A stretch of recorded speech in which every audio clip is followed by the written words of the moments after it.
Cinema industry ఒకటి సముద్రం లాంటిది, ఎక్కడ మునిగితే ఎక్కడ తేలుతామో తెలియదు. అలాగే రాజకీయ ఇండస్ట్రీ కూడా ఒక నది లాంటిది, ఎక్కడ మునిగితే ఎక్కడ తేలుతామో తెలియదు. ఇటువంటి ఈ రెండు ఫీల్డ్లో ప్రొఫెషనల్లో ఎవరి పనులలో వాళ్ళు నిమగ్నం అవుతారు.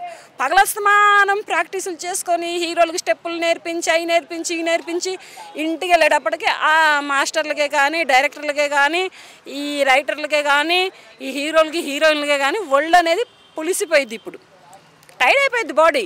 ఇంటికి వెళ్ళడం అలా ఫ్రెష్ అయ్యారంటే అలా వాలిపోతాయి కళ్ళు. తెల్లారు చూసేటప్పుడు 6, 6:30 అయ్యిద్ది, లేకపోతే అలారం పెట్టుకుంటే 4 అయ్యిద్ది. అలారం పెట్టుకొని రేపు పొద్దున్నే షూట్ ఉంది అని పెట్టుకుంటే 4 అయ్యిద్ది టైం. అలారం మోగితే లెగుస్తారు, అది కూడా బలవంతంగా లెగుస్తారు 4 గంటలకి. ఎవరో పెద్ద హీరో హెల్ప్ వల్ల ఇదంతా చేసింది అని కూడా అంటున్నారు. వస్తాయి, పెద్ద హీరో లేడు, ఎవరో లేరు, అదంతా ఫేకులు. హీరోలు అంత పిచ్చోళ్ళు ఎవరు కారు ఇవాళ రేపు.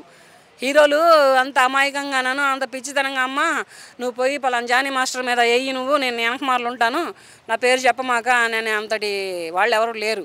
హీరోలకి ఉండే కష్టాలు కూడా హీరోలకు ఉంటాయి, హీరోలకు ఉండే సమస్యలు కూడా హీరోలకు ఉంటాయి, అలాగే హీరోయిన్లకు ఉండే కూడా హీరోయిన్లకు ఉంటాయి.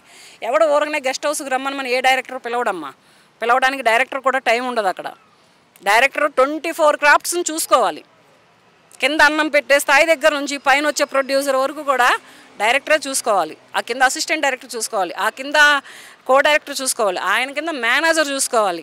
వీళ్ళ నలుగురు కష్టపడి పైన ప్రొడ్యూసర్ డబ్బు పెట్టి వీళ్ళందరినీ ఒక స్క్రీన్ మీదకి తీసుకొస్తేనే అది సినిమా అయినా లేకపోతే ఒక సీరియల్ అయినా ఒకటి ఏదైనా.